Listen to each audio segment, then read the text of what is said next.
আবারও আলোচনায় অভিনেত্রী মিষ্টি জান্নাত। এবার সামাজিক যোগাযোগ মাধ্যমে ছড়িয়ে পড়া একটি ভিডিওকে কেন্দ্র করে শুরু হয়েছে নতুন বিতর্ক।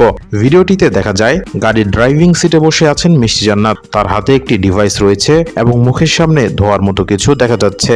এরপর থেকেই অনেক নেটিজেন দাবি করেছেন তিনি গাড়িতে বসে স্মোক করছিলেন। ভিডিওটি ছড়িয়ে পড়তেই বিতর্কের মুখে পড়েছেন অভিনেত্রী। অনেকেই তাকে মাতাল বলে আখ্যা দিয়েছেন। তবে ভিডিওটি দেখে ঠিক কি ব্যবহার করা হচ্ছিল তা নিশ্চিতভাবে বলা সম্ভব হয়নি। এটি ভেপ, ই সিগারেট নাকি অন্য কোনো ডিভাইস, এ বিষয়ে মিষ্টি জান্নাতও এখন পর্যন্ত কোনো ব্যাখ্যা দেননি। এদিকে ভিডিওটি নিয়ে সামাজিক যোগাযোগ মাধ্যমে মিশ্র প্রতিক্রিয়া দেখা গেছে। কেউ সমালোচনা করছেন, আবার কেউ বলছেন প্রমাণ ছাড়া কোনো সিদ্ধান্তে পৌঁছানো উচিত নয়। ভিডিওটির মন্তব্য করে একজন মন্তব্য করেছেন, আমি কি তোমার সিগারেটের সঙ্গী হতে পারি?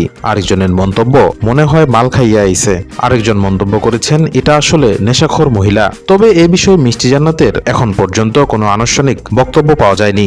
এমন যাচাইকৃত বিনোদন জগতের খবর সবার আগে পেতে আমাদের চ্যানেলটি সাবস্ক্রাইব করতে ভুলবেন না।